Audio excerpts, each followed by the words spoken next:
What's up, everybody? How are you today? What's going on? It's your boy, Bill Foster. This Real Talk Chronicles. And this is the Wednesday segment.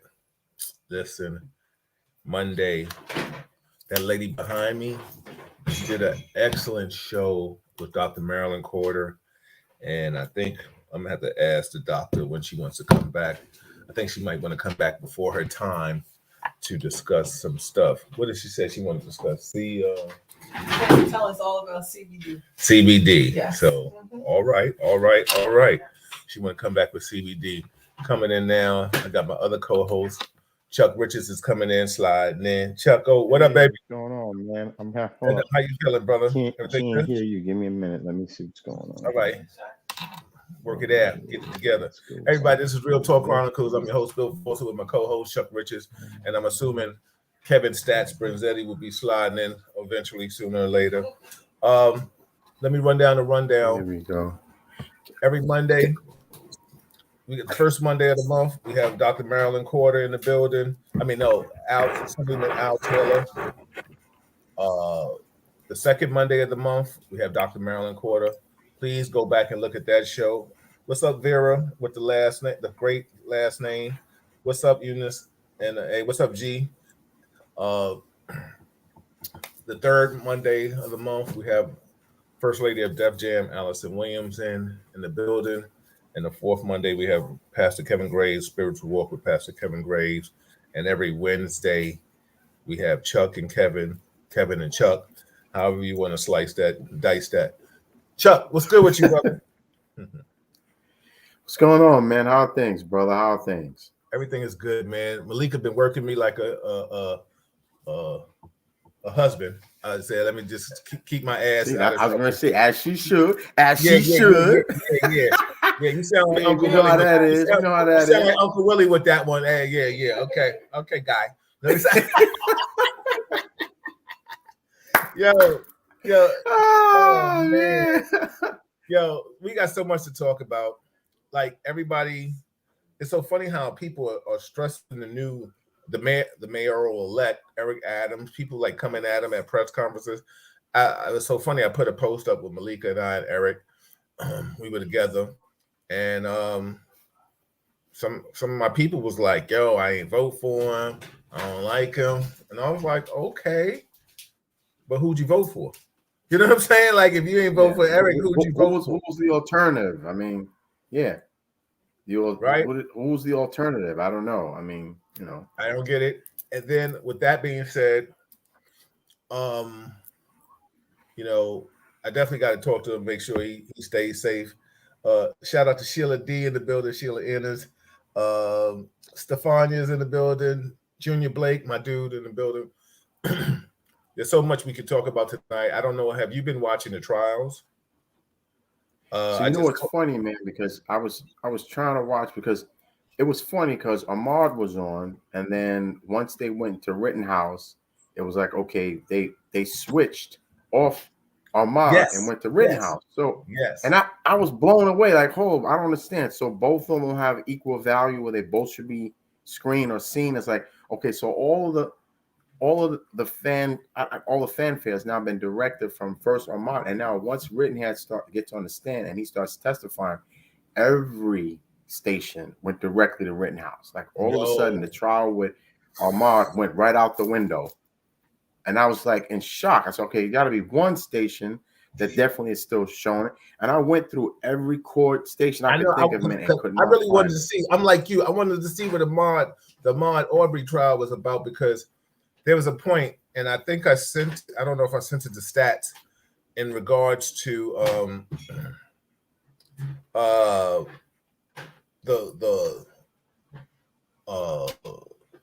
of the officers talking about the guys that killed him, that they never mentioned that they were doing a citizen arrest. They never mentioned that they thought he was like vandalizing something. They didn't think it couldn't have been. They didn't mention any criminal trespass. They just was like, "Yo, we got into an altercation with this dude." So, which was like the nail in the coffin for them, in my estimation. And then Rittenhouse, this dude, he crying. Now all of a sudden you Like, yeah, he sensitive. started. Listen, let me just say I this. mean, I gotta say this out to and everybody. When you carry a AK, you don't cry that fast. You know, you know what I'm saying? Like when you carry an AK, yeah, 47, like assault rifles, you're not supposed to be that sensitive because that's not a sensitive gun. Maybe if you was carrying a little Dillinger or no, something, or a little like 5-shot, you could show some kind of emotion. You know right, what I'm saying? But you right. can't show An like AR-15, man. that's a big boy gun, baby. And then you get Yeah, mad. it is. I was looking at that and I was telling Stefania in text, you know, she asked me did I see the trial before we came on? And I told her, I said, don't be surprised dude won't get off. You know what I'm saying? Because this whole Mm-hmm. thing is about self-defense. Right. That's what he's presenting. It's about self-defense. Mm-hmm. Listen, that when we could look at all the elephants in the room, those guys were out there protesting, I think, with Black Lives Matters or for some kind of justice. He was against them. Now, this man presented himself as a medic, and he's out there to put out fires and help and render first aid. He's out there doing more damage than anybody. He's shooting and killing people. You know what I'm saying? And then now you see his mother in the audience in the courtroom crying. And I'm like, yo, are you serious? Really? Like, okay, I get it. Mommy's love, my That's her little punk. baby. That's her boo boo. Yeah, She's yeah, gonna do what yeah. she got to do. My little punk son, She he got gonna to go to turn on the jail. waterwork. That's my baby. Yeah, It's yeah, gonna yeah. happen, man. Yeah, He my could have little punk murdered son. like 15 people and freaking maimed it, all types of nonsense. And mom is always gonna be like, "That's still my baby." So it's Absolutely, yeah. I'm sure Jeffrey Dahmer's moms did the same thing. You know what I'm saying? oh, did the same thing. Yeah, they all did. Like, Charles Manson, all them cats. Yeah, yeah, their everybody. mama. That's I know he was wrong, but that's my baby. Yeah, you don't What understand what he's going through. It is my fault. You know what I'm saying? Like, shout out to everybody chiming in. Rochelle, Roscoe, what's up, Kevin? Shout out to the panel. What's up, Kevin Princess? Junior Blake said Kyle looked very well versed and test the lion. Gentlemen, we know how that goes. Let me tell you something. Junior, you said it very well. I was deemed an expert witness by the Bronx DA's office. That boy can testify. Let me tell you something. I was very impressed for a young man. What is he now? 18, if that, 18? or what is that? Yeah, Let me tell you 18. something. They scripted him very well. And then when they said, when you don't know, cry. You know what I'm saying? Like you know what I'm saying? When you don't know the Show answer, some emotion. Cry. Show Let me tell you something. emotion. I've never seen a more demonstrative young boy. When he was talking, he was like, yeah. And I was like, when people of color are demonstrative like that, they look at us on a psychological aspect. That little young white boy was talking, and he was like, you know what I'm saying? And everybody, this is Real Talk Chronicles. I said, it is what it is. I'm kind of old school with that. So, when I say little young white boy, I don't want nobody to talk about cancel culture. Like, yo, kiss my black ass. Excuse, you know what I'm saying? Like, yo, it is what it is. I'm spades. I'm calling spades, baby. This is like, this is spades. Right. Let me show me your hand at the end of the game. What's up, Miss Green? How are you? What did y'all see about the trial? Have y'all been watching the trial? What do y'all think? Like I said, what's so funny? I didn't know, and this is a real talk moment. I didn't know the people that he killed were white.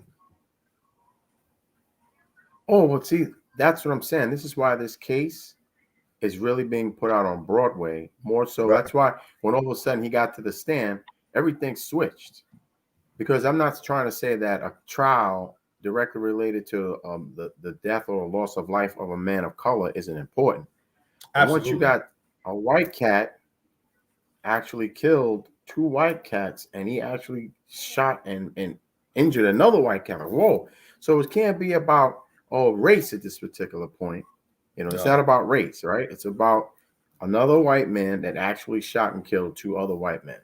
And you got I'm sorry, I'm not taking anything, but the last name Rosenbaum sounds like he's a Jewish white male. I could be Right. wrong, but now all of a sudden it takes a total different climate, a total different entity, because this is not a white man that was shoot. But the reason that those white men were out there was because they were protesting on behalf of the death of a black man who died by the hands of the police. So Absolutely. as far as I'm concerned, those white cats was black.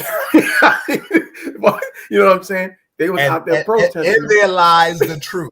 You know what I'm saying? You know what I'm saying? So, that's why at that point, right?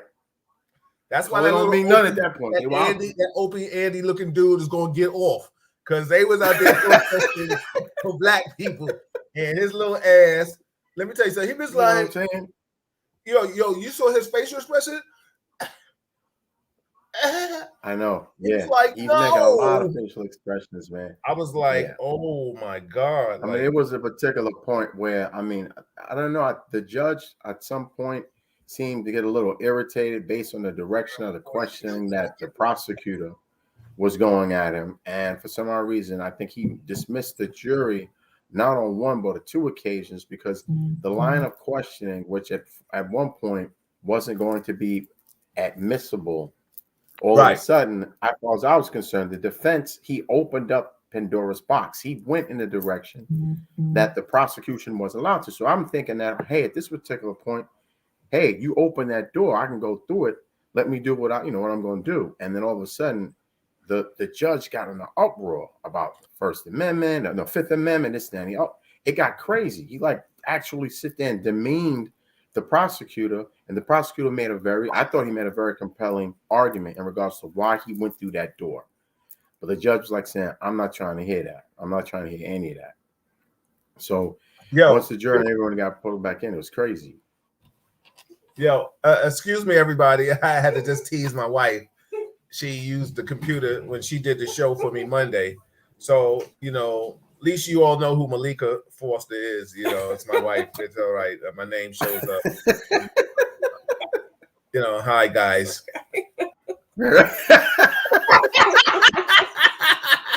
So anyway, yeah, Chuck. Chuck, give, huh? Oh, I'm Bill Foster. I want to be Bill. All right, that's cute. All right.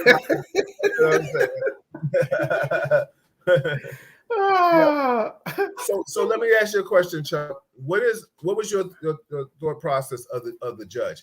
I felt like he was just kind of siding with, the defense. I mean, you know what I'm saying? Like telling him, just like what you were saying, like, no, he was kind of trying to scream on the prosecution and like, no, don't do this, don't do that. I was like, oh, whoa. I said, okay, now, I get it. They're out the room, but you on TV and you trying to be tough. You need to get a better shirt and fix your thing. My man Roscoe said he's a murderous, entitled, privileged killer who did a double murder and one attempted. Funny thing is, only one had a gun in their claim. What about the other 2 who were killed? Yo, Roscoe, did you see during the trial? I don't know if you saw the trial today. He was like, I was dizzy. He hit me with a skateboard. Yeah. Listen, he said he got hit. He said he hit him twice. Once he hit him in the neck, he lost his balance. Then when he hit the ground, suppose he got struck again. And then at this particular point, he weaves, and now he's got his gun pointed up, and they're trying to pull the gun from him, and he just starts firing. I mean, what I mean. First and foremost, the circumstance behind him even having that AR-15 is ridiculous. The reason behind him even having it, he said there was a point where the prosecution asked him, well, of all the guns that you could have bought, why did you buy an AR-15? Right. And he says, because I thought it was cool. I wanted an AR-15 because I thought it was cool. Because That's his crazy. boy, right, his 18-year-old friend had Uh-huh. one. Supposedly they were in the backyard of his stepfather's crib, and they firing off, whatever the case may be. They both sit down, they play this Call of Duty game. He was asked various questions in regards to playing Call of Duty. Isn't there an AR-15 utilized in that game? And he says, well, no, yeah, there's an AR-15, but there's a whole host of guns that's used in that game, but it's just a game. And he said it like, he said it's just a game. I'm like, it's not real life. I'm playing. Like, what do you? I'm just. I just got my Arnold Schwarzenegger on, my Commando on, and you're telling me that, like, really, like, but let me. I'm gonna really hit. I'm gonna hit everybody with the real elephant in the room, and then I'm gonna read some more comments. Shout out to HT in the building, Harold, and my brother Norman Davis in the building, man. Kendall Siderberry, what up, Ken? What I'm so tired of. I'm tired of. I'm going to say this. White people, because this is what's happening. I'm talking about, I'm going back to Trayvon Martin and stuff like that. And I mean, if there's some stories of people of color that doing this, then shame on them too, and people with Latin people to doing this. But what we've seen and witnessed is white people start like Trayvon Martin and situations like that, going somewhere, looking for trouble, and then becoming the victim and using the law to present themselves as the victim. Trayvon Martin did that. You sitting here watching a little young boy walk through the neighborhood, unbeknown to you, because you're not supposed to know in your mind, you think you're supposed to know everybody that's walking through your tenant, your complex or your gated community. And the fact that you didn't know this little boy, now all of a sudden you're the problem. You go out there and you catch them hands, and the shame of a grown-ass man getting handed by a little 15-year-old boy putting in work, and then you end up shooting them. But the bottom line is, you have a gun. Yeah, it's a right to carry state. I'm not mad at you, right? But then you engage. You call 911. You tell them I'm watching it. They say fall back. You're like, no, I got it. You know what I'm saying? like you take Chuck. That's like you and I work in leader. Yo, I'm going in. No, wait for backup. No, I got it. That's on you now. After that, you know what I'm saying? True. This situation, Amir Aubrey situation. Ahmaud Aubrey. Thank you, sweetie. You get yourself involved in a situation, and then I was watching a little bit of the thing they was talking about. Oh, I kind of cornered him off, but then I thought he was going to grab the handle of my door, so that's why we got into the scuffle. Here's another one. This little young punk, he's out there. His mommy drives him there. What are you going to do tonight, son? Instead of doing your homework, you're out here taking AR-15s, you know what I'm saying, and going to a protest. And he's supposed to, but I think what someone called, I'm trying to get this right. So someone called him and asked him to go protect their property. It was some type of like car dealership. So he got a phone call saying, do me a solid, go over and just look out for my property. And he gets this AR-15, which technically shouldn't be in his possession, right? But he happened to have been at the father's house, Black's house, and he takes all these guns directly out of a case and puts it in the basement. So now, supposedly, he was taking these guns out because it was for the purposes of protecting the house in case someone came to their home. But somehow, there's a phone call made by some proprietor says he needs someone to at least go by and look after his property because he has a car dealership or used car dealership. And he volunteers and straps on an AR-15, and his mom drives him there, and he's going to go protect a car dealership. I mean, first thing as a mother, if you know that supposedly we're all sitting in the living room and they're watching these particular issues unfold, right? They're watching television. They see there's civil unrest. They see that it's kind of volatile. Why would you even endorse letting your child out of the house? There's no reason for him to even leave the house. Why? I don't care what phone call he gets. You can see very clearly on the television what's unfolding. Why would you let your child out of the house? What is he going to do? What is he going to be doing? I so co-sign what you're saying, because when we were growing up, and it depended on who the ages of the people watching, and I'm gonna read some of the comments, and I always say anybody that wants to join us, you're more than welcome. I'll text me and I'll send you the link, or just let me know. Roscoe should be on here. He tapping in. Roscoe, HT, they should all be on here. Exactly. Yo, yeah, because this is an open conversation. But can you see us growing up at that age, and we talking about, yo, I'm going to a rap jam, or I'm going somewhere. My friends are, our parents would say, sit your monkey ass down and do your homework. Damn right. Your homework done? You know what I'm saying? You better go over there and watch My Three Sons or something, or some shit. You know what I'm saying? Or the Brady Bunch. Exactly. You know, you ain't going to a damn place. You know what I mean? Is on. You don't disturb me. You know what I'm saying? And here you talking about mom. Go watch the Jeffersons or some shit. Go sit your ass down. Yo, word. All of the family, Jeffersons and whoever, right? All right. So sit down. Kid, listen. My man Amir's about to come in. Let me read some of the comments. I got you, Amir. I'm gonna send it to you right now. Let me just go back to some. Norm Day said, good evening, everyone. My comment is that some of our SWAT teams don't have weapons that powerful. That's crazy. That's crazy, Norm. You're right about that. Roscoe said he wasn't even met with deadly physical force. No self-defense should be granted on those. Exactly. Stefania said, I saw that, very callous. Yeah, you're right, Stefania. He thinks he's Judge Judy. Let me read somebody else. Roscoe said, if that was a young black male that would be open and shut case, it points in New York State are full of black young men who have done way less.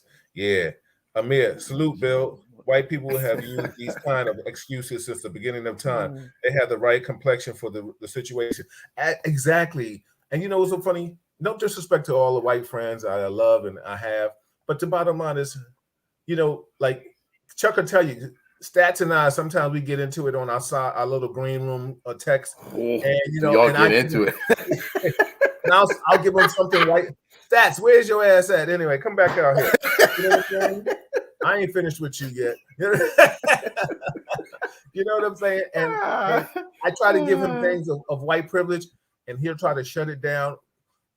Like he's not even trying to see that. But and Chuck stays silent. He don't want Chuck used to be like, he let us go at it. I'm gonna send it to you in a minute. Y'all go at it, man.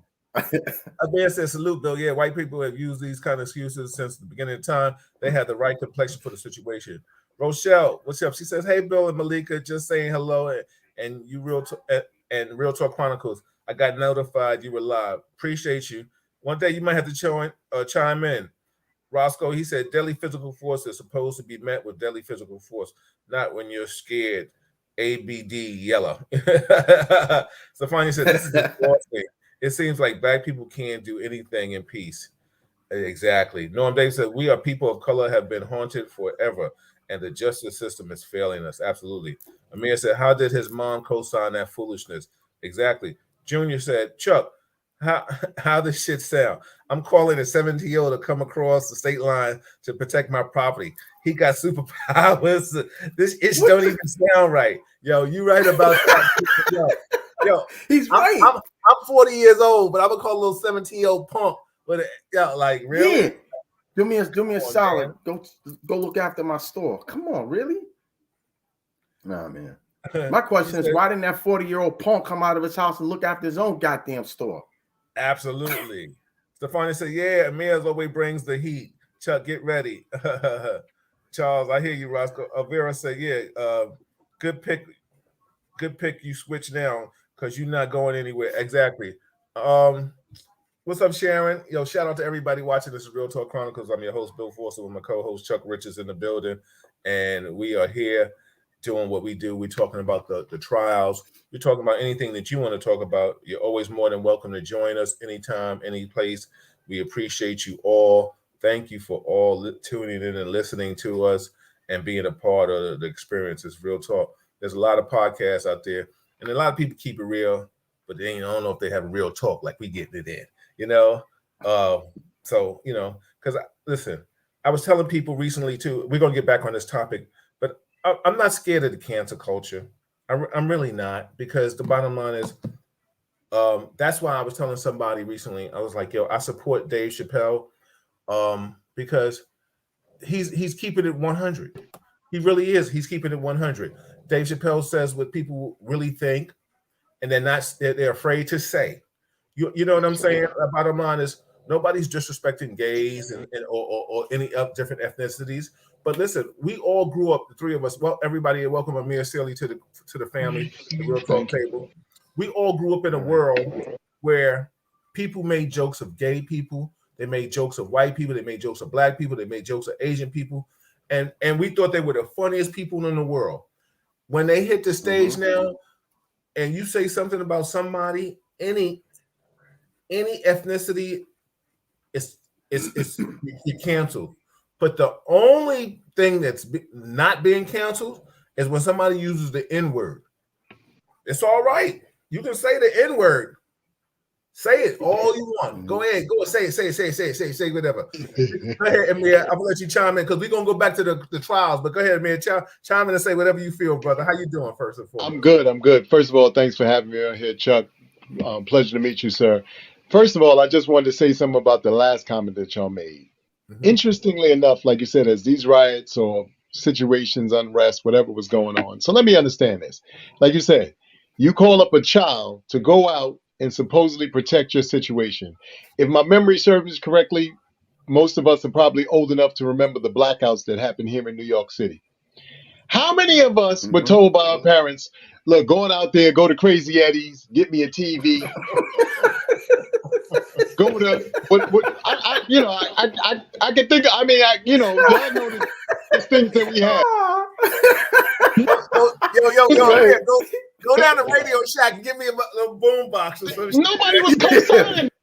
So I'm totally flabbergasted when I hear this kind of stuff, because I'm thinking to myself, my mom, if I'm being honest, my mom was the kind of mom that if I came in the house and I had on my boy's jacket, she was like, hey, that ain't your jacket. Take that back to Bill and get your jacket back from me.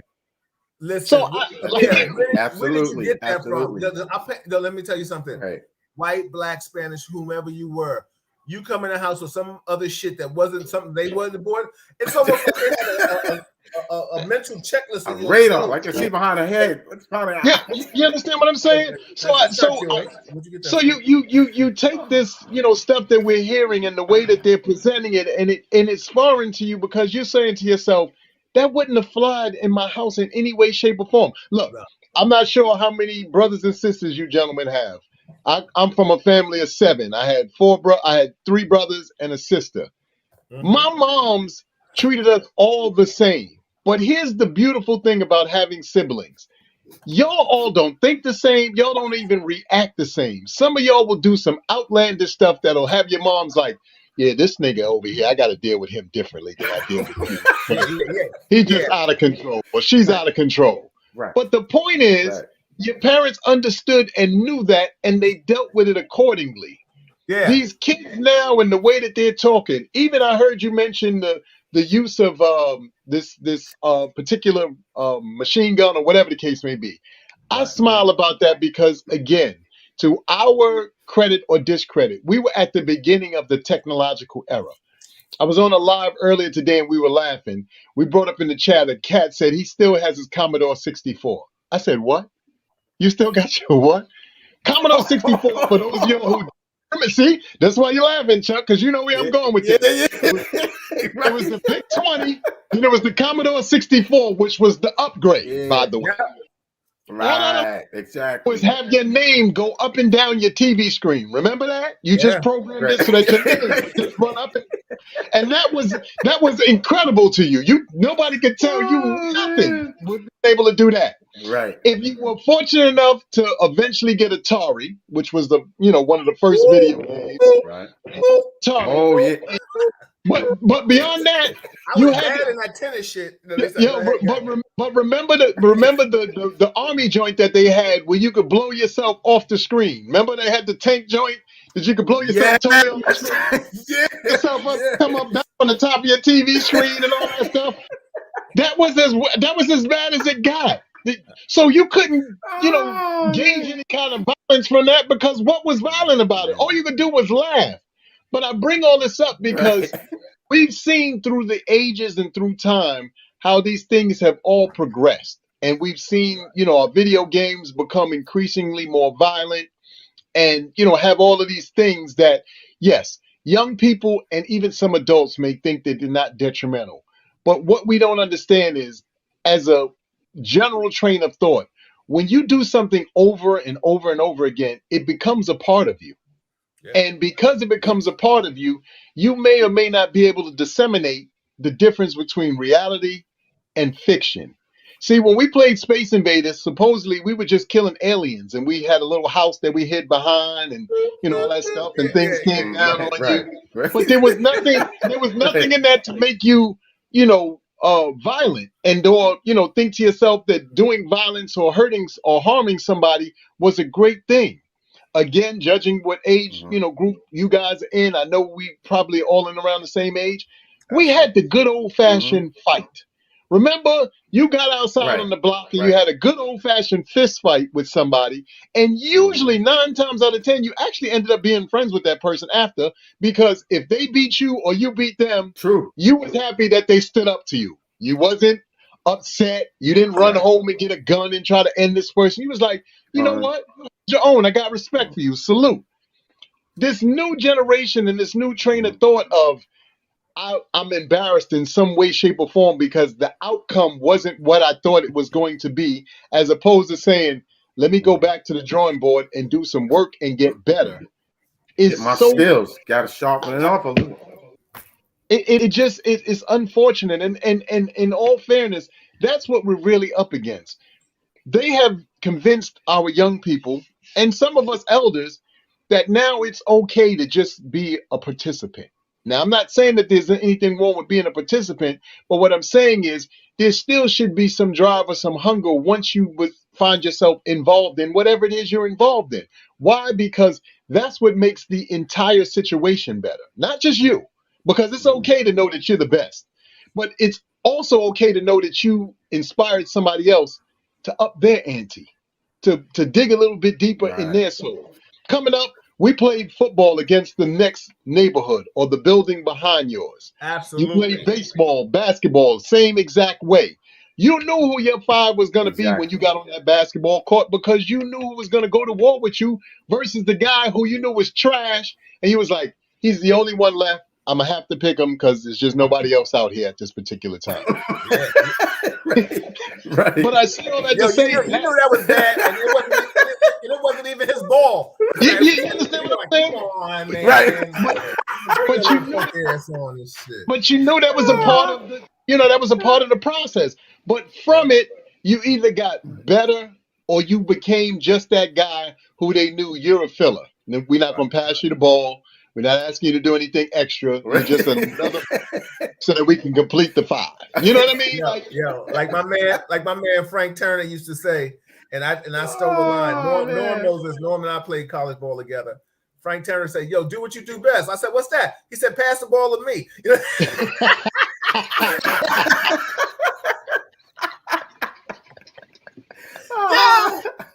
Everybody, this is Real Talk Chronicles. I'm your host, Bill Forster, with my man Chuck Richards, my co-host Chuck Richards, and our special side co-host whenever he wants to be a part of the family, Amir Sealy. Listen, I want to read some comments and stuff, but we're gonna do what we do. We're gonna keep it quick. I want to stay on that topic about Amir, what you just said about how do we get forward, like how do we get back to the 3 o'clock? Everybody, Bill Amir is gonna fight after school. We in history class. You know what I'm saying? Like that those days are gone. They are. Yo, yeah, you can fight your absolutely. friend Yeah. and still be like, yo, I see you later. I'm coming over to your house for dinner. You We know what I'm saying? good. But we're gonna scrap. I think one of the things that is also paramount to a lot of this, and again, this just has to do with the overall situation, not individuals. Kids don't play anymore like they used to. I'm not saying they don't play at all, but like I said this recently. I couldn't wait to get outside. I made some people laugh with this. This is a true story. So as a kid, I couldn't wait to get outside. Like that was everything to me. I was this kid. Chores, we all grew up doing chores. So my mom was like, look, you got to clean the bathroom or you got the dishes or whatever my chores were for that week. I had to make sure it was done. But the weekends in particular added to it. So my mom always had us do some extra things, specifically engaging us in the house to make the house look like she wanted it to look. So she like, look, I want the bedrooms painted. So me and my brothers would have to move all the furniture into the middle of the room. We paint around, move all the furniture back before we could go outside. I'm this kid. I used to wake up with Davy and the clay dog at 6 o'clock in the morning. Remember that cartoon used to come on 6 in the morning? Like that was the first cartoon. That wasn't even a Yo, Amir. Yo, hold on.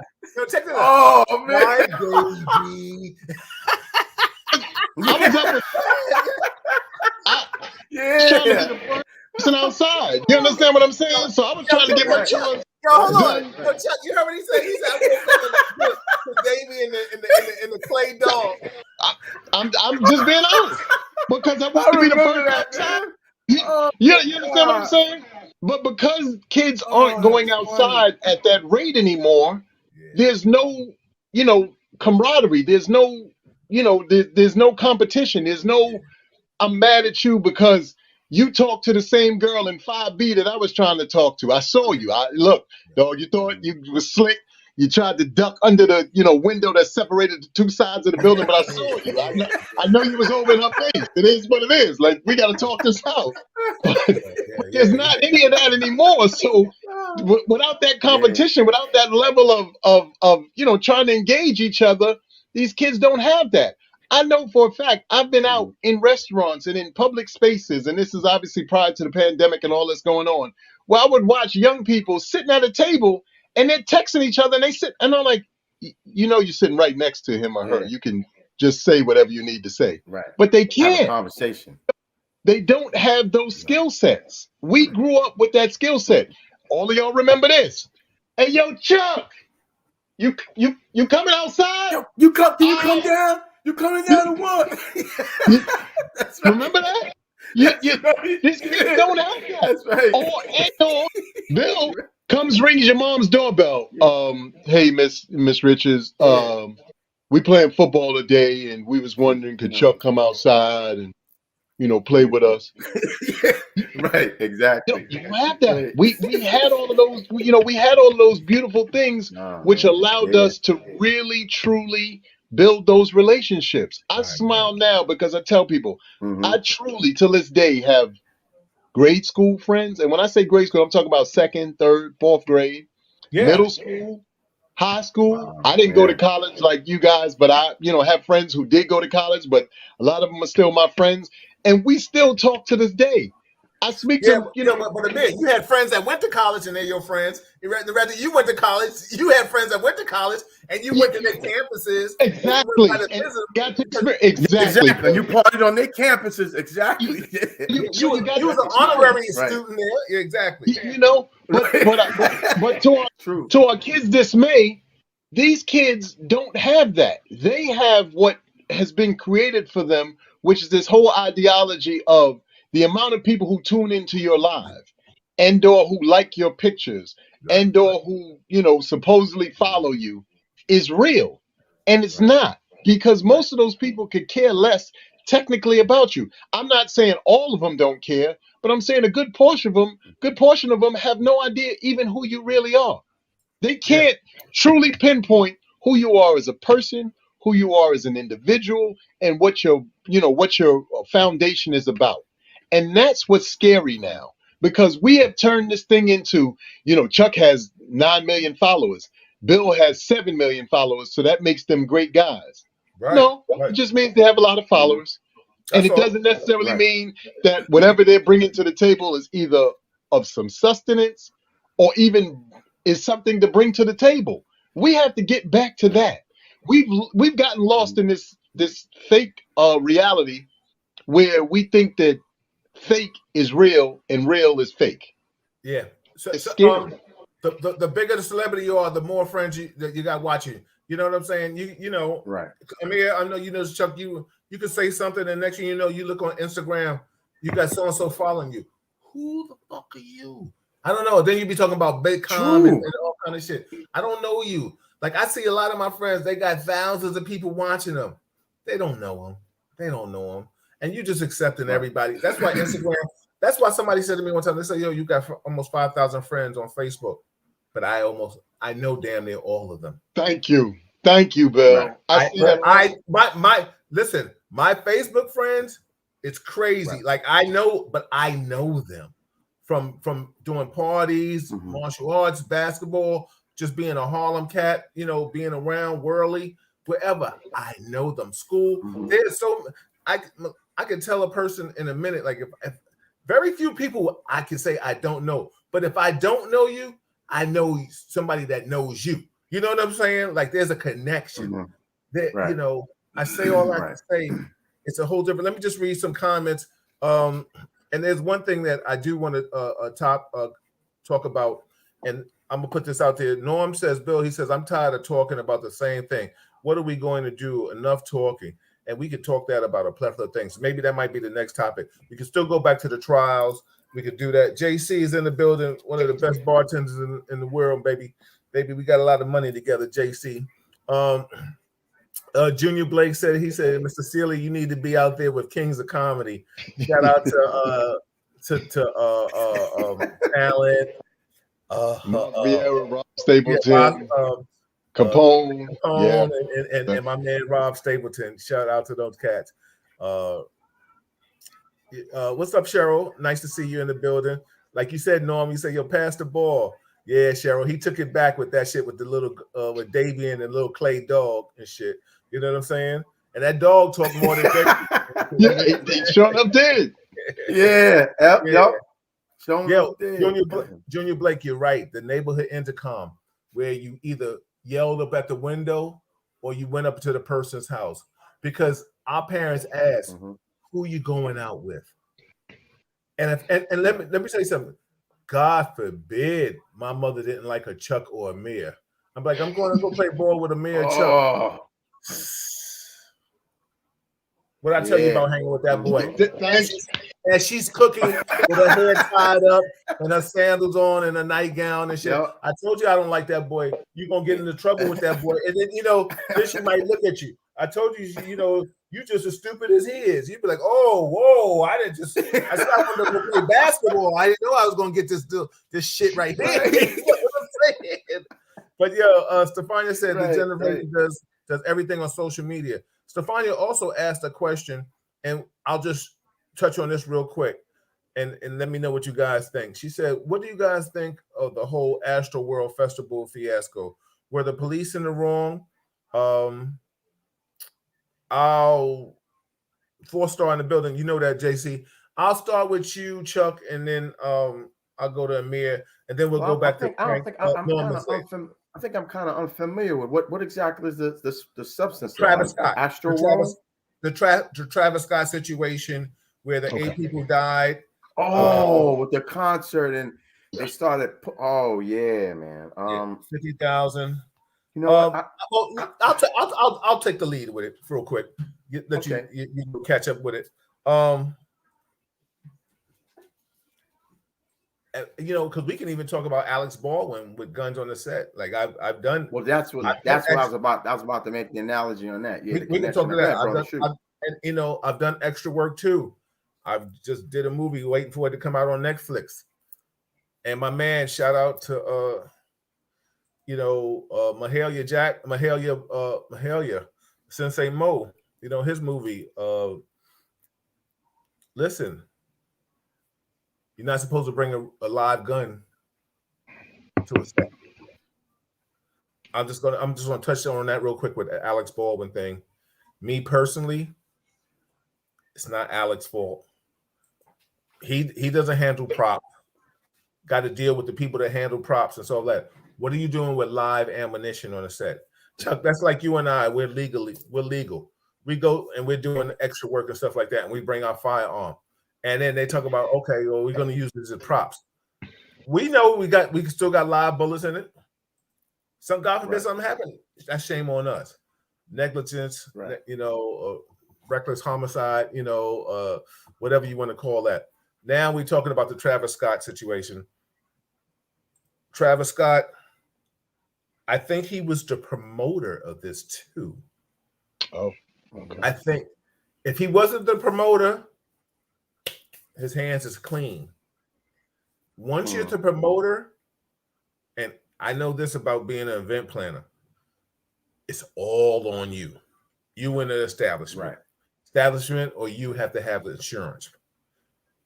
You had to have enough security, enough staff for everything. Listen, you have 50,000 people. First and foremost, why the F are 50,000 people during a pandemic? Oh my God. I was going to say, this is not, we're not in the midst of COVID. 50,000, like, oh my God. Whether you vaccinated or not. Yo, listen, the last thing you want to see, sing that song. Whoa. Money. Right now, there's, I don't care who you are. This is back to like the AIDS mentality. Don't cough around me. You know what I'm saying? Don't bleed. Don't do shit around me right now. Just, how you doing? Nice to meet you. You know what I'm saying? I say all that to say, if, 50,000, maybe not enough security. I don't know. I think there's a lot of liability that's going to go to the promoters. You can't like hold law enforcement accountable of something, because anytime when you're doing events like this and law enforcement is there, that's what we call a detail. We're there just in numbers of crowd control outside of the establishment. Law enforcement doesn't have anything to do with what's inside unless we're there. The only time when I seen law enforcement involved in shit is the Yankees and the Mets. And you know what I'm saying? And that's a detail. They're on the field, they're inside the stadium. Yeah. Like not even in basketball, only in football and baseball is law enforcement. I don't even think that's in hockey, where law enforcement is invited into an establishment and they're part of security and police in the area. So with that being said, if Travis Scott was part of the promotion team, then he's liable, because the bottom line is you can't, a lot of times with security, you're supposed to have 1 for 25. For every 25 people, you're supposed to have one person, right? Yes. Or 20 people. 50,000, you do the math. Knows. You better have an army. You do the math. You got to have an army for something like that. So just for my take, and I'll pass it to Chuck and Amir. If Travis Scott is part of the promotion, then shame on him. Now, the only thing is, shame on him because his name is involved in the promotion. Unbeknown to him, maybe he's giving that to somebody else, because that's what you call when you're a boss, you start delegating. So, but it still goes back to the top. You know what I'm saying?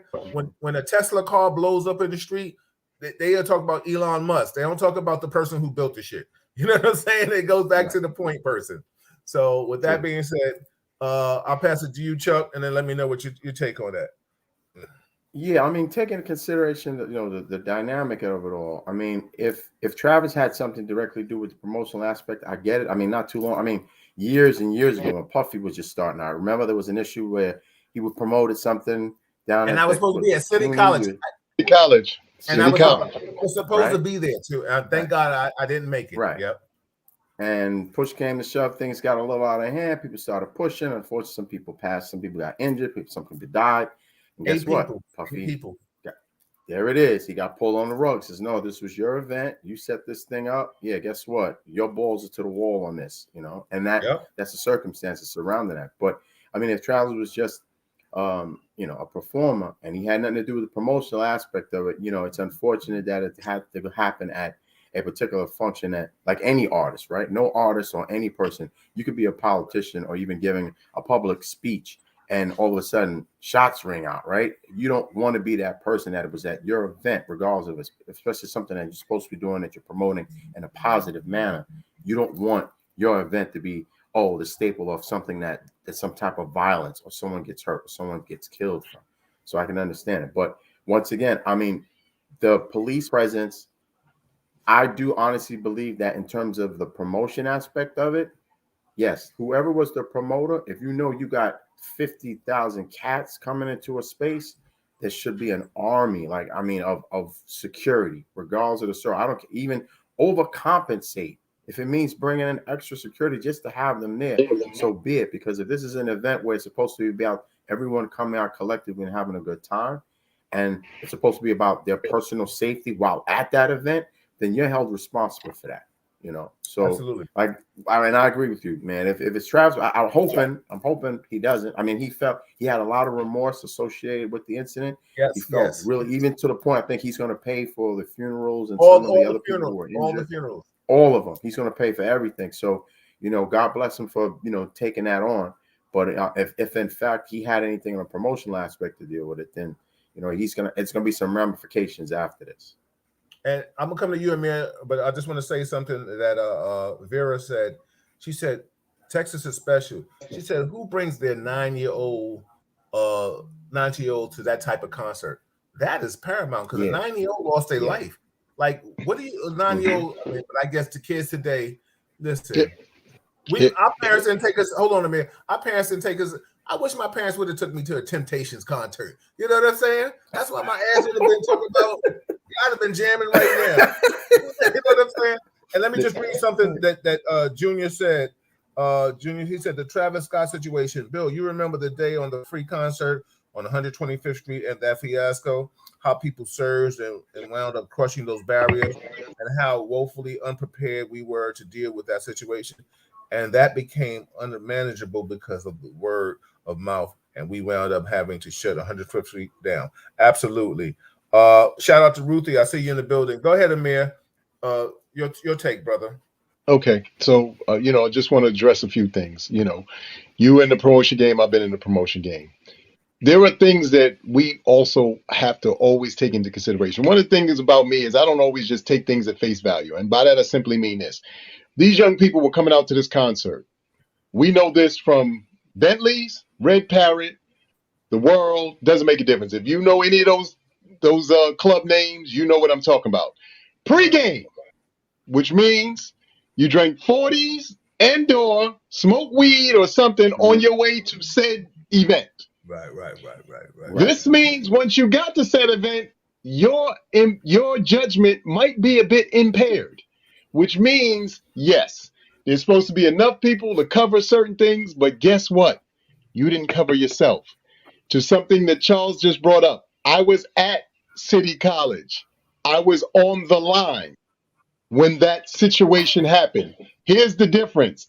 As it got to be real crazy with all the pushing, myself and my friends said, yo, let's get off this line because it's just too crazy. Look, you can blame promoters, you can blame artists, you can blame security, but some of it has to also go to the individuals who don't take the moment to survey the situation and go, you know what? Spidey senses have kicked in. I need to double back and/or pull myself out of this. We can't stop holding people accountable for themselves. Look, it is an unfortunate and always a tragic situation when people go through certain situations and things happen. But bigger than that is we also have to hold ourselves accountable, because in all fairness, once certain things start to happen, you got to say to yourself, can I survive this, or do I need to pull out of this and find another situation? I'll give y'all two situations. Like I said, hold on. Let me interject for a second real quick. I totally get what you're saying, but you and I know, and Chuck knows this, first and foremost, people of any ethnicity sometimes it's just stupid. No question. People love and I say that with no disrespect, but respectfully disrespecting people. Yeah. people love crowds. They do. The older you get, and sometimes the smarter you are, the less you want to be in a crowd. Thank you. Exactly. But when we were young, what was the one thing that you did? You call somebody, you'd be like, yo, they was like, how was the party? The shit was crowded. It was off the chain. I couldn't move. Right. Yeah, but you didn't have fun. You was just crowded. You were just, you wanted, like you said, Amir, you just wanted to be a part of that. Now, exactly. You had the common sense and the smarts to say, listen, this crowd is different. I ain't trying to be in there because we might have been in that spot. Like I said, I was supposed to go with Doug and Puff that day. Thank God I hung out the night before and I couldn't get my slow ass up. And it was already in motion. It was already in motion. It really was. Right. And I don't think cell phones was back then. We might have been on beepers. I think we was the beeper era. Right. Yeah, we on beepers. Yeah, we definitely was pages. So beep, beep, beep, beep. Now you got to sit there and wait for a person to call you at home because that was it. You know what I'm saying? Right. Yeah. Listen, I wasn't even thinking about it then. Once I knew I was late, listen, they told me to be there at a certain time. After that, it was over. But thank God, and God blessed me because the bottom line is, who would have known? I could have been one of those 8 because people in crowd, as people are trying to get out, people still trying to get in. How asinine is that? People in crowds, I don't get it to this day. Like I said, I think, thank God, we've been in our era. The older we get, let me tell you something. When it gets too crowded, what do you say? I'll tap you on the shoulder. One of you will tap me on the shoulder. Left. You be like, yo, I'm out of here. It's too crowded. I'm getting mad. Exit stage left. Yeah. He hurt my feet. I'm mad now. Like, come on, come on, yo. He's spilling drinks and shit. This mother ever over here is wrong. She fat. He ugly. Like, I can't take it. I can't take this shit. No question. I gotta go. You know what I'm saying? This is Real Talk Chronicles. You all know. You all been in a crowded spot. You already know when somebody the deodorant ain't holding up. And they breathing hard. They breathing hot. I can't take it. I gotta go. Right. But see, Amir, that's why you still know. I know you're saying some people have to take accountability of themselves, but I'm going to say this as a promoter. Like I said, I was one of the top in the city for years. I put the numbers out there. Security. Let me tell you something. I put a post up not too long ago about, I'm paraphrasing because I don't remember exactly the verbiage, but it was saying a boss sometimes is the last one to get paid. I saw that. Yeah, right. Let me tell you something. I understand this. I've had a packed house and damn near, when I say didn't make money, not the money that I was expecting. I made money, but not with it because I know the difference between I can go to any promoter's party to this day, any event, and know who's making money. That's why the game has evolved from bottle service and things of that magnitude. That's a whole different game of promotion right now. You know what I'm saying? And people try to do that shit now. Black people ain't spending that kind of shit. You'd be like, yo, Chuck, how much you got? Give me $20, $30. How much you got for $30? White people don't do that. They go put their card on the table, whatever. That's right, man. They put that Amex on the table, go keep it coming. We're the only one. Right. We're the only one that still want to buy 5 drinks and spend $200 instead of buying a bottle. No question. So I say all that to say, we accountability as promoters, like you said, Amir, you've done this. Chuck's been enough events. Chuck and I've worked enough events together. You gotta look out for the stupid. You do. I'm that part. I'm not. As a business person, I know what you're saying, Amir, but as a business person, you have to look out for the stupid because the bottom line is, some people are just about the revenue. And no question. To say, because let me tell you, I've done it. I've had a packed place. And the bottom line is, the reason why I was successful because it was safe transition in, safe transition out, and also too about having beautiful women and people, everybody looking like yourself, like the way you are now. That was the whole essence of what I had to put down. Preparation. Let me tell you something. Like Eddie Murphy said it in 48 Hours. Nick Nolte was like, "Yo, you're a low life." He was like, "But I look good." You know what I'm saying? Yeah. Presentation, right. Everything is all about that. So go ahead, Amir. I apologize for cutting you off, but no, that was fine. But I had to bring that piece into the equation because, again, do I think that there's still not more than enough blame to go around? Of course there is. But what I'm saying is, to your point, we also always have to factor in there are going to be some people who sneak in who aren't utilizing their best train of thought, and you can't technically be upset about that because that wasn't your goal. I like I said, I had another incident. The incident that happened with Sean at that club. That party I was supposed to be at too. I had a friend of mine who came into town, drove up. I looked at the line. He was like, "Yo, what's up? Let's find a parking spot." I said, "Nah, bro, we're not going." He said, "Why?" I said, "Trust me on this. You don't want to be in there. It's not going to be what you think it is." We get home. Soon as we got home, the news hit, and he was like, "Yo, how did you know?" I said, "Brother, I'm from New York. The first thing we do is assess the entire situation, meaning we look at the line, we look at the people involved, we know who looks like stick-up kids and who looks like guys who are coming out to party and have a good time. We assess the amount of exits, all the things that are pertinent to making sure that you will have a good night." Everybody doesn't do that, and especially when you start talking about around the country, because a lot of places around the country don't have that kind of spidey sense. New Yorkers, that's innately in us because we've been in shootouts. We've been in all kind of interesting things that, have left us like, wow, I can't believe that I survived that just by simply doing my homework and looking around the facility. And you know, it's so funny. And one other thing you left out, as males, when you go to a spot and you're on the line and you see more men than women, you go, "Oh, hell no. It's not going to be good. It's going to be egos. Cats going to start drinking. They're going to be, my man, what you looking at? There's limited women. They're going to be, no, I'm not getting into this. No, I'm not. What's the one thing we used to always say, Chuck? I'm not going to no cockfight. You know what I'm saying? I'm not. No, exactly. I don't want no sausage party. I'm not going to no sausage party. Sausages up in here. No. Everybody, this is Real Talk Chronicles. I'm your host, Bill Forster, with my co-host Chuck Richards and my assistant host, Amir Sealy. Like Colin said, he said they need to cancel these massive outdoor concerts and go back into indoor concerts and have them several nights to accommodate your fans. You know what, Collins, you're so right about that. I'm gonna finish reading your statement, but we come from an era where our artists used to do 3 nights, 4 nights in one city. You know what I'm saying? Like you go do a concert. Now he doing one show. One show. He off the spot. So, and then he said these artists today are just about one show and make the money. It's so funny. I didn't even read the rest of his comment, and and that's what I saw. But JC, he said, "Yo, security costs money." Yeah, JC, funerals cost money too. They sure do. And then, and lawsuits.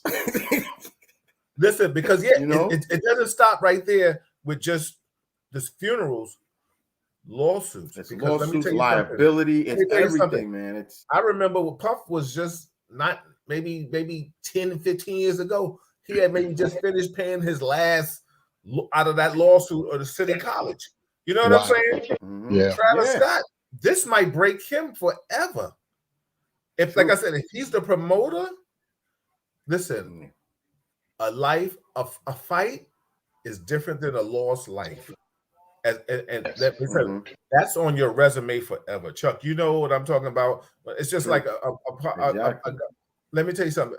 A guy that got a certain kind of charges on his job, you're done. You know what I'm saying? Or if you're a boss fighter, as they call us, you know what I'm saying? Some people like that. But you fight the wrong boss, you know what I'm saying? Or you get jammed up for something and you ain't got a hook. Listen, they're gonna bounce you around like you was at Wilmington. You know what I'm saying? Exactly. Amir, let me ask you a question. I'm gonna get back to the another elephant in the Terrell is in the building. What's going on, sis? What did you think about the trials? Have you been looking at some of them?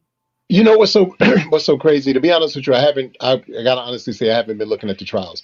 Right. One of the things that's always tough for me when we start talking about the trials, and especially where we're concerned, is the level of injustice from the standpoint of how the same incident could happen with other ethnicities, and the disparaging difference in how it's handled, how it's covered, the things that are said about it are just so much different. Um, I'm disheartened because I know time and time again, no matter, even if we do get a victory, and by that I simply mean, yes, the person is charged, and or there is some time to be served or whatever. It's never anywhere close to what we seem to go through when we're on supposedly the wrong side of the law. Right. And so for me, it's disheartening. And because I'm not a person who likes to or tends to lend myself to that kind of energy, I try to stay away from it until the very end, because I just wait and go, wow, they kind of railroaded us again. They kind of glossed it over and made it seem as though this person's life was not as important as some other lives that have been lost. And for me, that's always a tough pill to swallow, because I say to people all the time, especially in this climate and what we're dealing with now, under the current circumstances and the way that the world is set up, I'm amazed at our lack of empathy and sympathy when it comes to our fellow human, fellow man or woman. I don't care what walk of life you're in. I don't care what your nationality is and all of that stuff, because they have found ways to always keep us separated through whatever their current way of separating us is. Mass, pandemic, whatever. All these things are just ways to keep us separated. The funny thing about it is, it only works because those of us who can see beyond that are trying to help other people see beyond it. But because they've done such a great job with the scare tactics, meaning to our discredit over a year ago, the blatant telling you week in and week out the numbers, this person, this many died, and this people are, this, that, the third. So people are absolutely terrified. And when you're absolutely terrified, you obviously can't think normally, because you're using fear as opposed to using logic.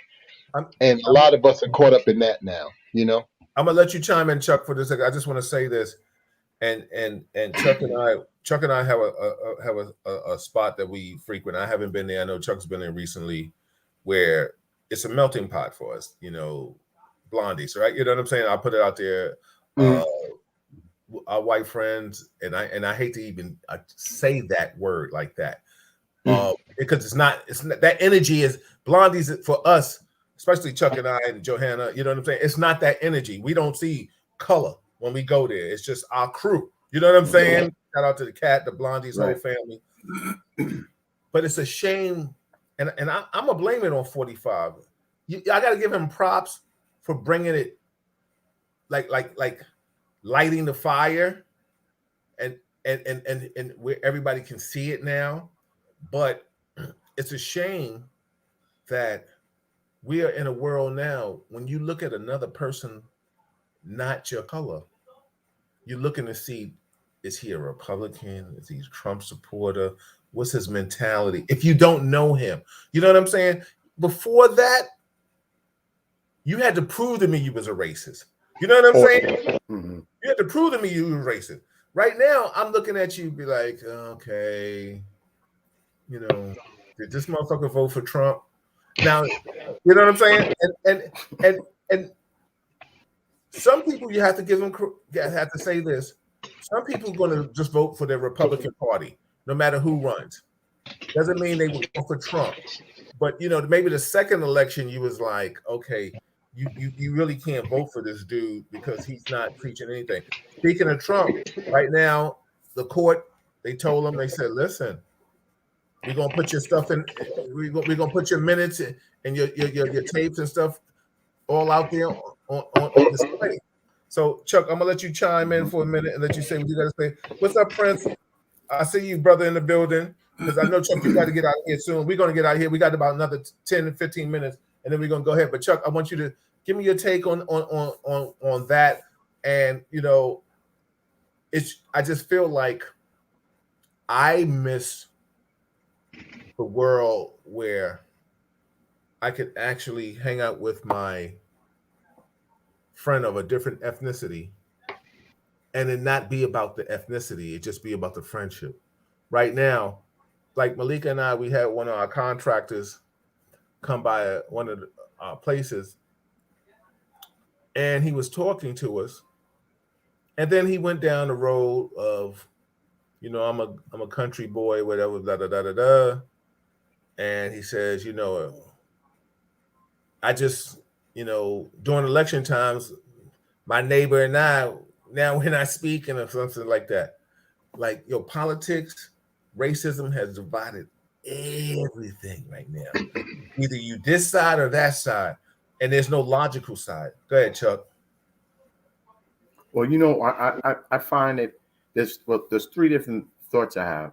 Throughout the course of the 8 years that we had Obama, right, we pretty much felt like, oh, we arrived, But despite his 8 years, during his 8 years, there was a great deal of threats that were still coming in.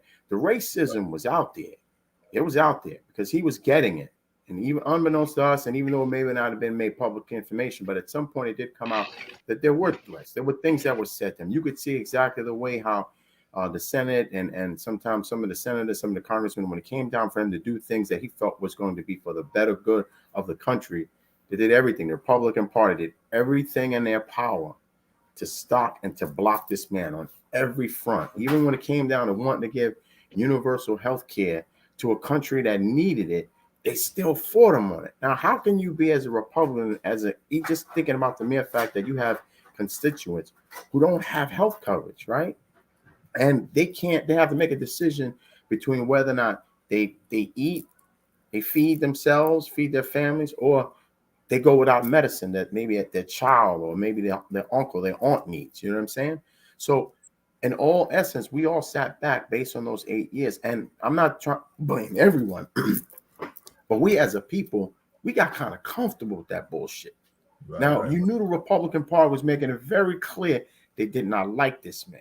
So the overall flavor of racism was there. It was within the Republican Party. So we sometimes, we unfortunately as a people, we took a step back. We all of a sudden, all the protests and being proactive, it all died down, right? It dialed down due to the fact that we had an Afro-American who was a president. But I knew at some point it was going to come out. I knew at some point because they were sitting in the wings and because for 8 years they had to be docile. They had to keep their mouths shut. But the Republican Party was making it very clear that they were still somewhat universally racist against this president. So they told me very clearly that it was still there because every time this man tried to do anything, they blockaded it. So now you get full 5. And guess what? Now, to this day, like I said, from the last election, what I'm afraid of is that when you told me that despite everything this man did, all right, between his misogynistic attitude, his racism, telling people go back to Africa, his behavior, the way he dealt with other countries, and you're telling me, despite all, even talking about females and women who are call themselves Christians, but here it is, this man has no respect for women, but women will come out saying, oh, we love Trump. You had 750 million cats in the wing that still voted for this cat. Those are the people I'm afraid of because that could be the guy to the left of me, the guy to the right of me, a dude that I'm sitting there that I'm just saying what's up to. And he could be one of those guys that's that undercover stealth cat that still have a passion for this cat and can't wait and will do anything to get him back into office. And those are the people I'm afraid of. Them 750 that's still hovering out there, some of them, they're blatant. They're open. They're still open with it. And yes, you shake the fucking grass, snakes will rise. It's a normal thing. You shake that grass, the snakes are going to come out. And they're out. They're all out. And now they're out on Broadway. And they don't care. They're going to make it very clear. And guess what? We as a people, we've always been the individuals that have had to fight. I'm sorry. We are always going to have to fight. It's as simple as that. And we can't just lay back and be complacent again. We have to continuously push forward, regardless of who's in office. Because now that all these cats is out there making it very clear that they're Trump supporters. I mean, this has broken up families. Like I still get baffled over the fact that you have people of color that say, no, I love Trump. And it throws me for a loop every time. Hispanic, black man. No, I voted for him. I think that he's a great president. Like I said, that's why this country is supposedly great, right? Because we all have the right, the freedom to vote and be and to actually support whomever we like, right?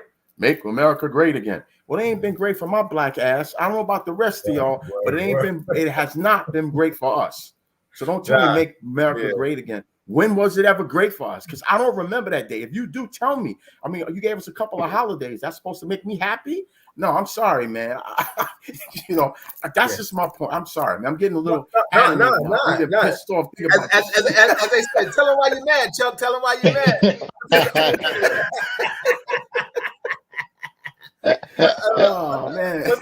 I see you, Jerome Perry, in the building. I got a question from Roscoe.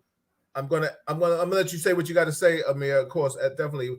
But then I want to ask you a question. He says, "What's your thoughts on critical race theory?" But let's go back to just what just the topic that we're talking at hand, and you can chime in, and then you can just pick up on a critical race theory. Go ahead.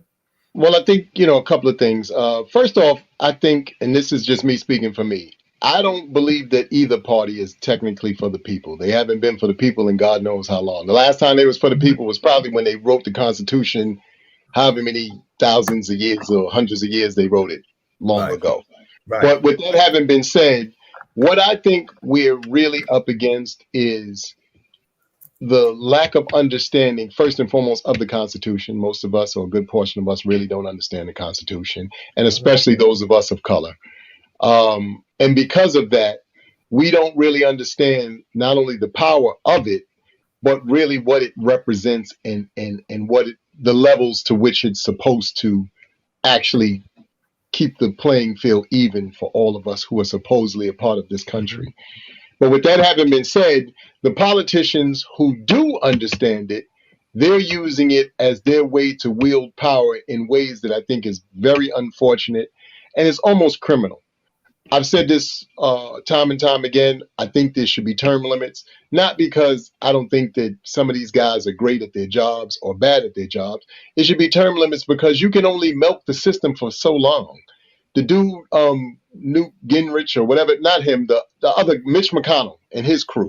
Because those are the biggest blockers in the game. It ain't every It's just his specific team and his crew. Yo, but Amir, let me just say this.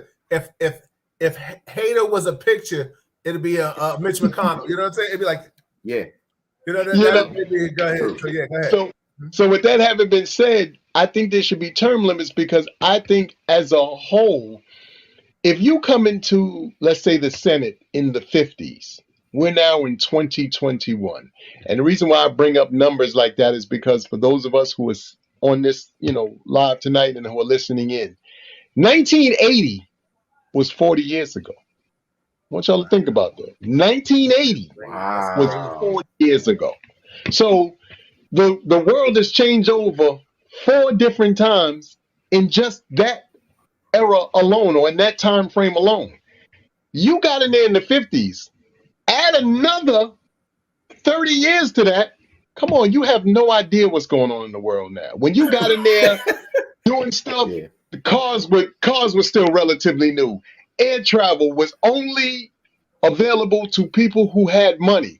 We laugh about certain things now. Y'all see some of the, foolishness that's going on with the airlines, and unfortunately some of our, people who, work those jobs being beat up and this and that and the third. But the airlines used to be only for people who had money. Now Shaquay and little Ron and these niggas got a little bit of change because they get these checks. And they on flights and they acting out because they've never been anywhere. They used to ski trips and bus rides. You ain't never really been on a plane, so you don't know how to carry yourself. You don't have any, idea of how to. So you're doing all these things out of control. But I share that because wait a minute. What's their name again? Look.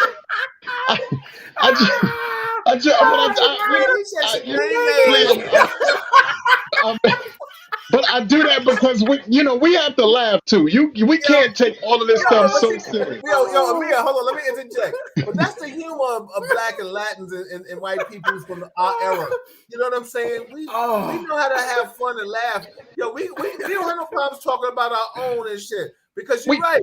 Let me tell you something. I know a lot of ghetto motherfuckers is trying to ride first class just because they got paper. But you don't deserve it. You don't belong in first class. You don't know it. You understand what I'm saying, Bill? And that's not a knock to them. The same goes for actually going out to restaurants. Like now, thankfully, people have what they call whatever kind of cash, cash that you can exhaust or whatever. But I laugh about this because I remember for a fact, Steak and Brew Burger. Some of y'all may remember that. Yeah. Things of that ilk. Steak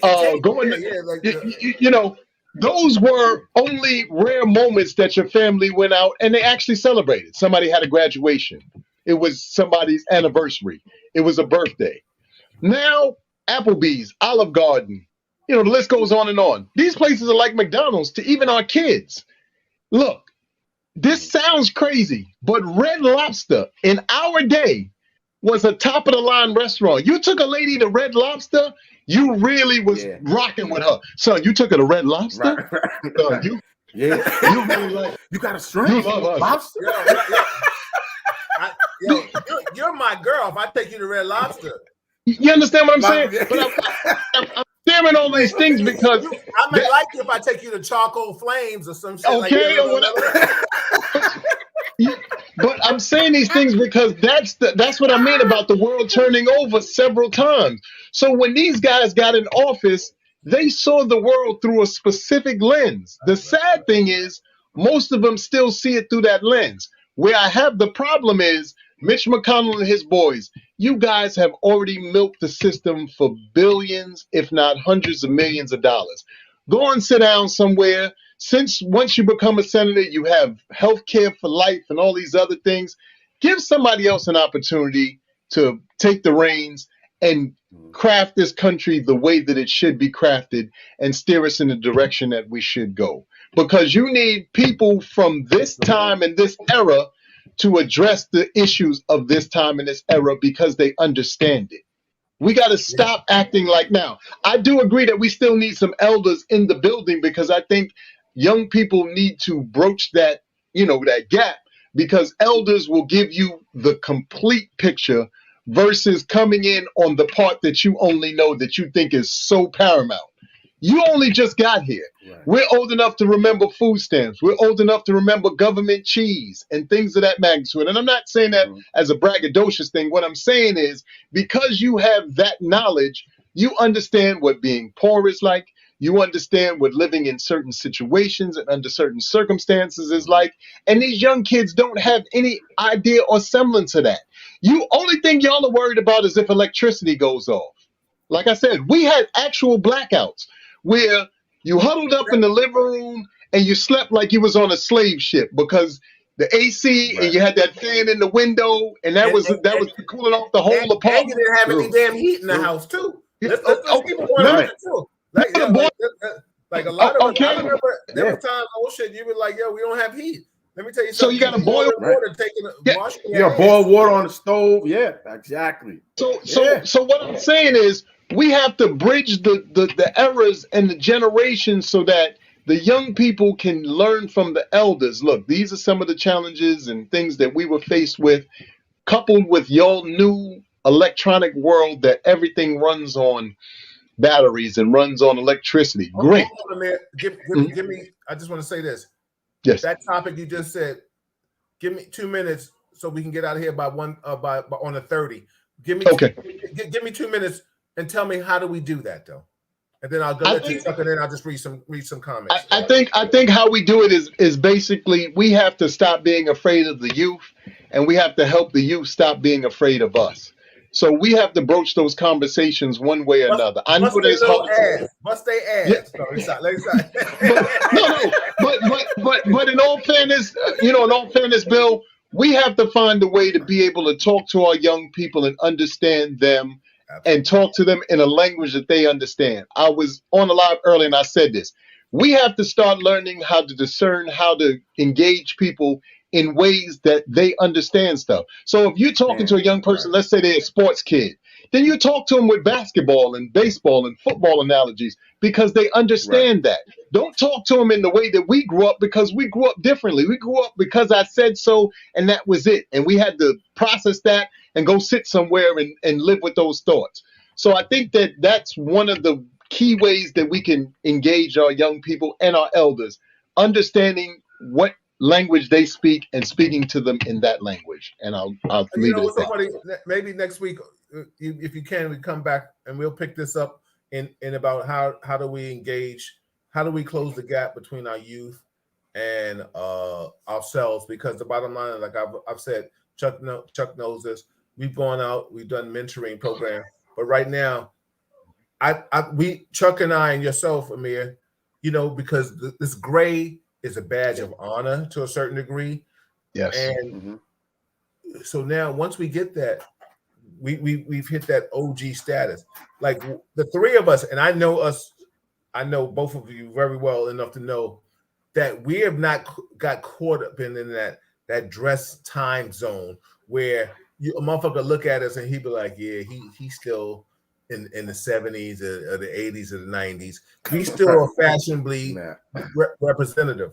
We still may wear our hat with an OG flavor, but the bottom line, because I was at a place one time and I was with a young dude, and I was buying a hat, but I still want my hat all the way down. I just on the top. So the cat was like, "Yo, OG." I was like, "Oh, okay." Like what gave me away? And I said, well, "Motherfucker, you old." You know what I'm saying? Like you older than this dude. You know what I'm saying? But the bottom line is and I know the three of us, we still look good. Like I wear 36 in the waist. Like I'm never going. I'll stop eating if to get to a certain thing. That's just who I am. You know what I'm saying? That vanity. One of my 7 sins is vanity. I own it. No, that shit. I'm sitting here looking at myself like, yo, my face look a little fat on the screen. Like I said, I might be in the gym, because that's just who we are. But the thing is, when I talk to the youth, I haven't done it in a while, but because of the pandemic, but even during the pandemic, I was doing virtual conferences and speaking at colleges and stuff like that. There is a gap after a while because the three of us, we have the gift of gab to communicate and converse with the young, but there will always be a separation because we're at the age now. I remember I could talk about what I did when I was your age. Right now, the youth seems like they need somebody that was their age like 2 days ago. You know what I'm saying? Like 15, 18, 18, 22. Talk about 57, go 56, talking about 18. Oh man, go ahead. You know what I'm saying? Go ahead, OG. Right. Like, yo. Right. So go ahead, Chuck. I just want to read. I just want to read some comments, and Chuck, I'm gonna let you close us out. Colin says, "I don't think the youth are afraid of us. The parents are afraid of the kids." Yeah, very real. The teachers are afraid of the parents, and the kids aren't afraid of anyone. You're right. They're not even afraid of law enforcement, Colin. They're not afraid of anything. Jay Burnett, he said, "White elders on for dear life in government." You're right. They also want to die in their seats, these politicians. You're right. Jay Burnett also said it was Tad's Steakhouse. That's where you take a motherfucker to. You be like, okay, I kind of like you. You know what I'm saying? Because I know I get a meal for $22 and have a steak. That's right. And the potatoes with the butter. Put the extra butter on the potatoes, please, and shit. You know what I'm saying? You know oiled up butter. Oiled up. That bread was all oiled up. Like, yeah, they were slapping on it. You be like, I like you. That shit was dripping in butter. That shit it was like a wet sock. You know what I'm saying? Colin also said, now they come on the plane. Yeah, we talk about the people. He said, now they come on the plane with these dirty, big dirty pillows looking like they had bed bugs on them. Oh my God. And let me tell you something. I'm ducking and dodgers on the plane. Roscoe said, wow, Comedy Central bound. Yeah, we are. Stefania said, hilarious. Yeah, I know. Roscoe also said term limits for the House of Reps, Senate, and judges. Very true. Paula, shout out to Paula in the building. Paula Fields. She said, and don't forget the critical race theory. That was a question too that was asked. Yes. Where are all the 72 million that voted and hid, hiding American history? Listen, I got a post. I think I posted it today. They want to talk about the Confederate flag history, protect that history. But now, critical race theory history, you don't want to discuss that shit. That's real whack. Roscoe said those people you talk or will say a lot. Look at the job you had, and how do you have it so bad? Exactly. You know what's so funny, Roscoe? You're totally right, because people, and Chuck knows this, and Chuck can correct me. You see people, you know, in law enforcement, we really didn't talk about politics. Maybe the higher rank, if the comfortable he felt, he made to show his colors. But and we really didn't talk, you know, under ranks really didn't talk about politics until they had their little cocktails. But the thing is, I tell people all the time, especially with the social media and communicating with others that you used to work with, and they'd be like, I've had people tell me, you've changed. You didn't even know me. You didn't even know me. I didn't change. You didn't ask me what I thought about your crazy monkey ass back then. You know what I'm saying? You know what I'm saying? True stuff. Thanks. You didn't ask me. I done told you I didn't like your punk ass then, and I don't like you now. Because the only reason why you're my Facebook friend is because I saw Jimmy was your friend and Sharon was your friend. Otherwise than that, if we all worked together and I knew you, and everybody wanted to build up their friend list on Facebook right now, I don't give a damn. Let me tell you something. I got a list of 300, 500 people wanting to be my friends. Please let me delete your ass. Get out of unfriend me. So your ass. You know what I'm saying? I can't stand you. You know what I'm saying? Real talk. That's the story. You ain't never lied. I mean, think about it, man. Listen, we do Real Talk Mondays and Wednesdays, right? And we get good views. Real Talk, we do get good views. But let me tell you something. For 5,000 friends on this and thousands on Instagram, positivity don't sell. They ghost watch me. And that's all right. But see, I can say what I say because my work ethic supersedes anything. You're not gonna come and say anything crazy to me. They're not. People are not built like that. You know what I'm saying? They'll talk about me at a certain function, online or somewhere else. You know what I'm saying? Because right now they're not my friends. But the bottom line is, if you respect me, respect Chuck, respect you, then listen to what I gotta say. Listen. Don't judge me. I'm not. It's like, and I tell people all the time, and Chuck, I'll let you close out. It's so funny because it's like an alma mater. That's what the police department is. It's a fraternity. I rep NYPD when they go against Boston PD, when they go against Chicago PD, when they go against certain things. I'm NYPD all day, every day. But I'm not co-signing anything that's detrimental to my culture. I'm not doing that. Chuck's not doing that. You know what I'm saying? And we have no problem speaking out, saying it. And see, the thing is, if I say it volatile, I'm angry. If I articulate it, you want to argue with me. You know what I'm saying? But you're still not listening to me. That's all I want you to do is listen to me. Now, what do we understand? Violence. So then I got to punch you in your mouth, and then everything is all right. Now you felt me. You hear me? You felt me. I say that with jest, but real talk, I really do mean that. Let me tell you something. Real talk is all about having organic conversation. Everybody, for the ghost watchers and the listeners, it's all about love and respect. I just want a better world. Let me tell you something. I've always thought sometime if I was granted 3 wishes, what would one of the wishes would be? And some people could selfishly say wealth and stuff like that, but I probably would want to say no violence. That'd probably be one of my wish. No violence. You understand what I'm saying? Because if with no violence, that means I got to subliminally, you got to take away racism, got to take away hate, got to take away a lot of psychological issues and stuff like that. Because a lot of these things that would take away poverty. See that's the butterfly effect. You know what I'm saying? Like, like everything, like like if I don't know if anybody saw that movie, and I love that movie because with the butterfly effect, it had to take away so much to get to a certain point. And that's why I would say if no violence would take away a lot of racism, poverty, and a lot of other things. Everybody, this is Real Talk Chronicles. I'm your host, Bill Forster, with my co-host, Chuck Richards, and our special host, Amir Sealy.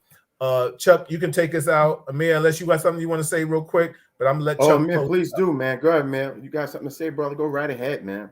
Give us some positive affirmation, man. Give us some positive affirmation. First and foremost, Bill, I always, just want to thank you for allowing me to, jump on your platform and, express myself. The positive that I want y'all to take away from this, as y'all can see, I come on here and I try to give some facts as well as some fun, because currently the way that the world is set up, it's designed technically to keep everybody terrified and or confused. So I hope that, as y'all come on Bill's platform and you listen to the things that he shares with you, as well as his co-host Charles and some of the other people who he has on as co-hosts, take the information, do your due diligence, do your homework, find out how much of the information that they're divulging to you and sharing with you is positive and or works for you. Then do two things for me. Take it and either implement it into your life and utilize it as something to move you forward, and or delete things that are no longer serving you and or taking your life forward. If you do those couple of things, I promise you the rest of this stuff will just fall by the wayside, and you'll get on here and you'll be able to enjoy this man's platform and the beautiful people he brings on here to share with you time and time again. That's my take on this. That's what I want to leave y'all guys with. Again, thank you, Bill. Thank you, Chuck. It's nice to meet you, King. Pleasure, brother. Pleasure meeting you, man. Yeah. Maybe you got to come back real soon. Maybe with Allison. Amir usually pops in with Allison or comes in with maybe. I'm gonna set up a little schedule and see what happens. Chuck, close us out, brother. Give us some positive love before we close out, baby. Brother, all I have to say is always, man, this show, it gives everyone an insight and gives them something to fall back on and to really get the reality of a lot of things that may affect us every day, and it gives us the ability to have a forum where we could speak openly. And I think that that's what needs to happen right now. Like, even in terms of reaching the youth, to break some of the barriers with the color and racial division, there needs to be a dialogue. There has to be some sense of communication where we sit down. And guess what? It's not going to be all pretty. We know it's not going to be pretty, but the main thing is that we get to the table and we have that discussion, even trying to reach our youth. Yeah, even as we being OGs, as people would put it, we have to understand that we're at a particular level where we need to sometimes come down on that child's level. And we need to stop saying, well, look, son, back in the day when I was your age. No. You can't go there. You have to come down and have a sense of humility and reach down into this person and actually come down on their level in order for them to relate to you and take what they say. Some of the problems we have in this world is that the overall issue is that everybody wants to be heard, but nobody wants to listen. Yes. If you listen first, right? Take the opportunity, put who and what you are aside and just listen. And that goes for anything, in relationships and marriages, your kids, listen first. And then from there, if we're able to have a dialogue, I think that might bridge a lot of the gaps and may open up some forums. People that Bill said he couldn't freaking stand, if they had actually asked him anything about him, maybe they would have known, and maybe like, oh, so you really can't stand me now, but are you cool? But I can't stand you. At least you would have known. You know what I'm saying? But once again, it's just having that dialogue. So I tell everybody, whatever it is that you're curious about, the main thing is first and foremost, listen. It'll bridge a lot of gaps, a lot of problems. And then just respect the other person's viewpoint. It may not be what you like, but as long as we're talking, as long as there's a dialogue, as long as there's communication, there's hope of bridging a gap or resolving a problem. But when we're not in the room and we don't talk and we don't listen, then guess what? We're always going to be disconcerted. We're always going to be separated. We're always going to be in different corners, and we're never ever going to be unified at anything or any place we want to be collectively. That's why everybody. That's Real Talk Chronicles. That's Amir Sealy. That's Chuck Richards. I'm your host, Bill Forster. Also, and if you want to know why I can't stand you, tune in next week. I'll tell you and shit.